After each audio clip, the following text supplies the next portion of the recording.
Oke, selamat sore. Kita lanjut ke bab terakhir dari mata kuliah Revenue Manager untuk program Pasca Sarjana Trisakti ini. Jadi kita membahas apa sih yang namanya Hotel Channel Manager itu. Jadi Hotel Channel Manager adalah perangkat lunak ya yang memungkinkan hotel untuk mengelola dan mendistribusikan kamar-kamar yang akan dijual secara otomatis ke berbagai platform ya. Mulai dari OTA, GDS, Global Distribution System, terus juga di situs website hotel itu mereka situs hotel sendiri ya. Jadi fungsi utama dari channel manager ini adalah memastikan bahwa informasi yang terkait dengan ketersediaan kamar, harga, dan promosi itu diperbaharui secara otomatis di seluruh platform distribusi yang terhubung. Jadi sekali aja kita eh, rubah gitu ya, atau harga naik, atau ada promo, itu semua platform mulai dari OTA-nya, mulai dari apa tadi GDS, websitenya itu langsung otomatis berubah. Jadi kita nggak usah manual satu-satu gitu ya. Terus apa sih pentingnya channel manager dalam distribusi hotel? Jadi dengan pesatnya perkembangan dunia digital, sekarang tamu ini kan memilih memesan kamar itu secara online di berbagai platform ya. Jadi hotel perlu juga untuk bentar, mengoptimalkan distribusi informasi kamar mereka untuk menjangkau pelanggan yang lebih luas. Jadi channel manager itu memungkinkan hotel untuk melakukan dengan efisien, mengelola harga ya terutama ketersediaan atau room inventory-nya dan promosi secara terpusat tanpa memperbarui setiap saluran. Jadi nggak usah manual gitu ya. Jadi itu ya. Nah, sejarah adanya channel manager adalah hotel awalnya kan harus merubah harga ketersediaan kamar secara manual tuh di setiap saluran distribusi. Sehingga ada resikonya, salah, human error, akhirnya hotelnya rugi atau overbooking gitu ya. Nah, channel manager pertama kali dikembangkan untuk mengatasi masalah ini dengan menyediakan integrasi secara otomatis ke sistem hotel PMSD ya, Property Management System dengan berbagai saluran distribusi. Contoh channel manager kayak SiteMinder gitu ya Bapak Ibu yang sudah tahu atau menggunakan di hotelnya. Ini jadi contohnya jadi channel manager itu melakukan kanalisasi untuk berbagai platform. Jadi Agoda masuk ke sini, Booking.com, OTA semua masuk ya. Terus GDS termasuk website.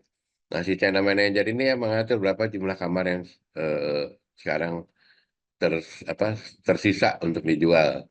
Terus kalau okupansinya udah 70%, 80%, pasti hotel melakukan strategi misalnya dynamic pricing naikin harga. Itu sekali rubah itu semua di platform harganya berubah sehingga harganya parity ya. Nah, Bapak Ibu coba perhatikan ada beberapa hotel yang kalau Ibu buka di websitenya, buka di OTA-nya itu harganya sama gitu. Itu artinya parity ya. Nah, coba bayangin ada juga satu hotel yang harganya bisa beda-beda. Di Agoda berapa, di Booking.com berapa. Jadi mungkin nanti yang laku hanya dari platform tertentu, dari OTA tertentu. Nah, ini yang nggak bagus ya, harusnya itu parity gitu ya. Jadi saya ulang lagi, fungsi utama channel manager adalah mendistribusikan ya informasi kamar hotel secara otomatis ya ke berbagai saluran distribusi ini semuanya nih. Sehingga apa namanya datanya selalu terupdate dengan baik. Selanjutnya mencegah overbooking ya, karena dengan sistem yang sudah terkontrol, nggak ada kamar yang, ya kalau memang kamarnya tinggal 10 di sistem apa, PMS hotel, channel manager akan menampilkan hanya tinggal 10 gitu, jadi tidak akan terjadi overbooking ya. Selanjutnya yang terakhir adalah salah satu keuntungan besar menggunakan channel manager adalah kita bisa memantau dan menganalisa kinerja dari masing-masing saluran distribusi ini. Mana yang paling paling banyak menghasilkan room night production ya. Ya kita sih berharap semuanya dari direct booking ya, dari website atau tamu yang walk-in itu. Tapi kan kita juga bisa mulai dari booking.com berapa sih portion atau share-nya yang diterima hotel atau dari OTA yang lainnya gitu ya. Bisa sampaikan tadi utamanya untuk mengontrol availability dan harga ya. Itu tadi sudah saya bahas. Nah, tadi dibahas juga bahwa integrasi ini dengan seluruh portal ya, mulai dari website, OTA, travel agent yang besar-besar juga di dalam sini, wholesaler gitu ya. Nah, ini contohnya tadi seperti sama yang pernah disampaikan tadi ya. Nah, ini contoh adalah Hotel X menggunakan channel manager untuk mendistribusikan kamar secara efisien untuk apa namanya, meningkatkan okupansi dan mengurangi OTA commission. Nah, selama ini nanti akan melakukan automatic price adjustment di channel manager itu ya, dengan periode-periode di mana hotel itu apa namanya, hotel itu okupansinya tinggi ya. Jadi nanti Bapak Ibu tolong ini bikin tugas ya, yang terakhir ini. Bapak Ibu pakai nama hotel apapun, eh, Bapak Ibu seperti revenue manager mengatur channel manager gitu ya. Pada okupansi berapa, harganya berapa, terus gimana cara melakukan pengurangan OTA commission, atau bisa juga menggunakan mengarahkan semuanya ke website gitu ya. Nanti dibikin programnya apa untuk supaya mengarahkan tamu direct booking gitu ya. Nah, nanti juga dilihat di situ eh, pada tabel gitu ya. Nanti misalnya dari tanggal 1 sampai tanggal 30 berapa okupansinya. Nah, nanti bisa terlihat bahwa ujungnya itu apa namanya, permintaan akan menjadi lebih tinggi di eh, tanggal-tanggal tertentu ya. Biasanya kan ada yang peak season, ada low season gitu ya. Nah, nanti bisa dibuat latihannya Bapak Ibu di apa namanya, di rumah.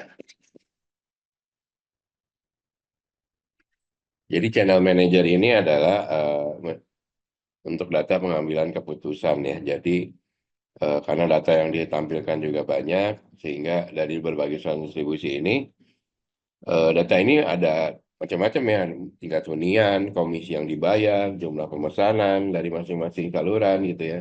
Sehingga kita dapat menganalisa kira-kira apa sih namanya, platform mana yang paling menguntungkan dan paling banyak production-nya ya. Jadi kesimpulannya adalah Hotel Channel Manager ada alat yang sangat penting ya saat ini dalam mengelola distribusi saluran hotel ya. Dengan memanfaatkan fitur-fitur canggih dari Channel Manager, hotel dapat meningkatkan efisiensi operasional, terutama kayak tadi reservation-nya nggak usah banyak. Mengoptimalkan pendapatan ya, karena dengan ini kita akan otomatis waktu okupansinya tinggi, harganya akan dynamic naik gitu ya. Dan meningkatkan pengalaman-pengalaman dalam booking. Jadi tamu itu merasa lebih gampang bookingnya, nggak apa, user friendly lah ya. Jadi dengan integrasi yang tepat dengan sistem hotel, penggunaan saluran distribusi yang optimal, maka strategi harga dinamis untuk multi saluran dapat dimaksimalkan oleh hotel. Gitu ya Bapak Ibu, ini ada kuliah terakhir. Terima kasih untuk kebersamaan selama 1 semester ini. Semoga cepat menyusun tesis. Terima kasih, selamat malam.